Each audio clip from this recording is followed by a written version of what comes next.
ሰላም የጳውሎስ ዱንካን ቤተሰቦች፣ ባለፉት ሁለት ቪዲዮዎቻችን ዩቲዩብ ቻናል ለምን እንደሚያስፈልግና እንዴት መክፈት እንደምንችል አይተናል። ዛሬ ደግሞ ብዙዎቻችሁ ጋር ያለውን ጥያቄ እሺ ቻናሉን ከፈትኩ ግን ምን ልልቀቅበት የሚል ነው።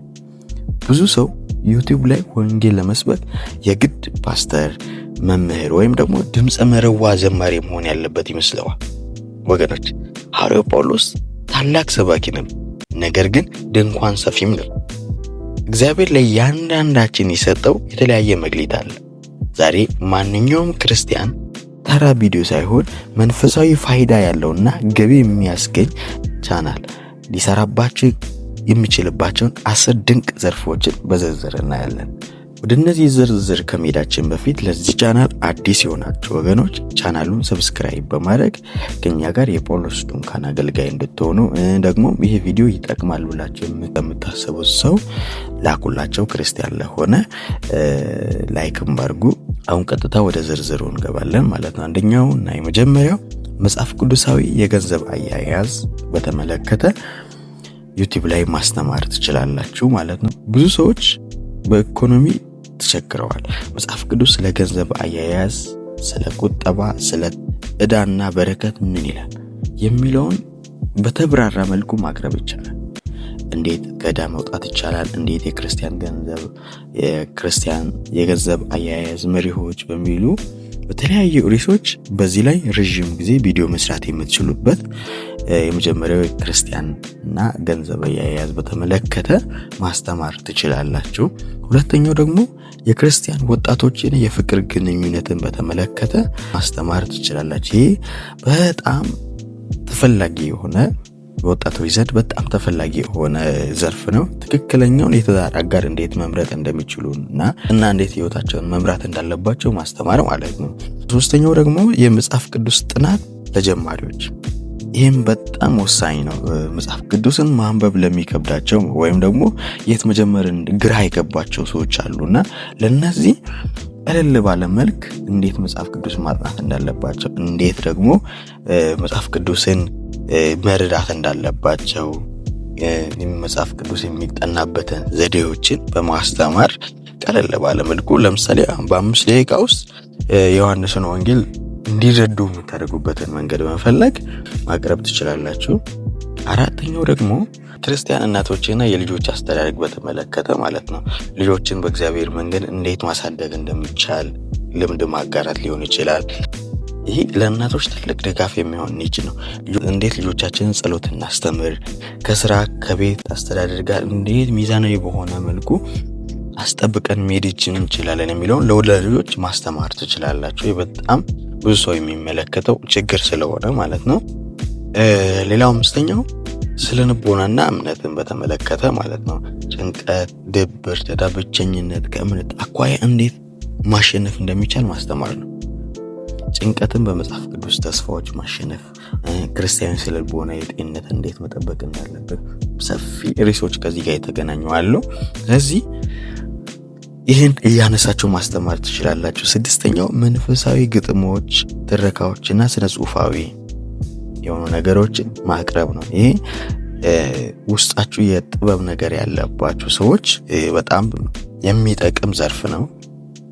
አጫጭር መንፈሳዊ ትረካዎች፣ የህይወት ምስክርነቶችን በትረካ መልክ ማለት ነው። በመጽሐፍ ቅዱስም ሆነ በታሪክ የተጻፉ የእምነት ታላላቅ አርበኞች አሉ። እነሱን በትረካ መልክ ህዝቡ ማቅረብ ይቻላል። ሰባተኛው የክርስቲያን ብሮድካስት ነው። ይህ ሰዎች መንገድ ላይም ሆነ በስራ ላይ ሆነው ሊሰሙ የሚችሉ ረጅም የሆኑ ውይይቶች ነው። አንድ አገልጋይን ወይም ዘማሪ ይሁን ማንኛውም የህይወት በመንፈሳዊ ህይወት ተጽዕኖ ያለውን ሰው ጋብዞ ከነሱ ጋር መወያየት፣ እንዴት መንፈሳዊ ውድቀትን ማሸነፍ ይቻላል፣ ክርስትናና ስኬቱ ሰዎች እንዲማሩ ማድረግ ማለት ነው። በጣም አሁን እየተሰራበት ያለ ሰዎች የሚወዱት ዘርፍ ነው። ሌላው ደግሞ 8ኛው አጫጭርና ረዣዥም የወንጌል መልእክቶችን ማቅረብ ማለት ነው። ከ15 ደቂቃ እስከ 30 ደቂቃ የሚደርስ የወንጌል መልእክት ሰዎችን ሊያነቃቁ፣ ሰዎችን ካሉበት ችግር ካሉበት ነገር ሊያወጡ የሚችሉ መልእክቶችን ለሰዎች የወንጌል መልእክቶችን ማድረስ ማለት ነው። 9ኛው የግል ምስክርነት ማለት ነው። እግዚአብሔር በሰው ህይወት ውስጥ ያደረገውን ታምር ለመስማት በጣም ይወዳሉ። ስለዚህ እንዴት ጌታን እንዳገኘው ደግሞ ጌታን ከማግኘት በፊት የነበረውን ህይወት፣ አሁን እያጋጠመኝን ያለውን እለት ያለውን ነገር የግል ምስክርነትን ለሰዎች ማቅረብ፣ ይሄን ስናደርግ ሚዛናዊ በሆነ ግልጸኝነት ማለት ነው ለሰዎች ስናጋራ ሰዎች በጣም ይማሩበታል። እናንተ ያለፋችሁበትን ህይወት ይማሩበታል። ስለዚህ ይሄን መስራት ትችላላችሁ። መጽሐፍ ቅዱስ ስታጠኑ ይሄን ተረድቻለሁ ማለት ትችላላችሁ። እናንተ በሄዳችሁበት ቦታ ላይ ይሄ ያጋጥሞኝ ነበር፣ ከዛ እንደዚህ ይሄን ተሻገርኩላችሁ ረሽም መስራት ትችላላችሁ። ረኛውና የመጨረሻው ነገር ወቅታዊ ጉዳዮች ከቤተክርስቲያን እይታ አንፃር ማየት ትችላላችሁ። በዓለም ላይ የሚከሰቱ ትላልቅ ክስተቶችን ወይም ነጋጋሪ የሆኑ ጉዳዮችን በመጽሐፍ ቅዱሳዊ ሚዛን እይታ መመልከት ማለት ነው። ብዙ ጊዜ ይሄን ሰው ይጠቀመው በሪአክሽን ቪዲዮ ነው ይሄኛውን ሰው የሚጠቀመው። እናንተ አነጋጋሪ የሆኑ ጉዳዮችን ታነሱና ከመጽሐፍ ቅዱስ አንፃር መብራሪያ ተሰጡበታላችሁ፣ ሐሳብ ተሰጣላችሁ፣ ታስቀምጣላችሁ። ትክክል የሆነውን መጽሐፍ ቅዱሳዊ ሐሳብ ታስቀምጣላችሁ ማለት ነውና እነዚህን አሁን የነገርኳቸውን 10 እና ከዛ በላይ ሊሆኑ ይችላሉ በውስጣቸው ያለው ነገር ግን እነዚህን ነገር ከማድረጋችሁ በፊት እነዚህን ጥያቄ ራሳችሁን ጠይቁ። ምን ማድረግ ወዳለው? ለምሳሌ ማስተማር ነው፣ መዘመር ነው፣ ታሪክ መናገር ነው፣ ምግብ መስራት ነው፣ ምንድነው እናንተ የምትወዱት? ይሄን ያዙ።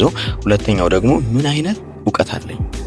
አሁን እኛ ለመስራት በወሰነው ላይ ለምሳሌ መጽሐፍ ቅዱስ ጠንቅቆ የማወቅ ፍላጎት ያለው ሰው ሊኖር ይችላል። ቴክኖሎጂ ላይ በጣም ዕውቀት ያለው ሰው ደግሞ የቤተሰብን የመምከር ምን ማድረግ ዕውቀት ያለው ሰው አለ። ስለዚህ መጀመሪያ ምንድነው እኔን የሚያስደስተኝ፣ ሁለተኛው ደግሞ ምንድነው ዕውቀት ያለኝ የሚለውን ያዙ። ከዛን ደግሞ ሰዎች ምን ይፈልጋሉ? ተመልካች ማለት ነው። ምን አይነት ችግር ለተመልካች መፍታት ትችላላችሁ እናንተ በምትወዱት ደግሞ ባለው ዕውቀት። ይሄን አንድ ላይ ታገናኙና ፍላጎታችሁ ደግሞ የሰው ፍላጎት ደግሞ ዕውቀት አለ። ስለዚህ ይሄን ጨምራችሁ ምንድነው እንዴት ነው የሰውን ችግር መፍታት የምችለው የሚለውን ታስቡና አሁን ከነገርኳችሁ ለመስራት ትችላላችሁ ማለት ነው። እኔ ከነገርኩት 10 ኒቾች መካከል ለመስራት ያሰባችሁትን ኮሜንት ላይ አስቀምጡ።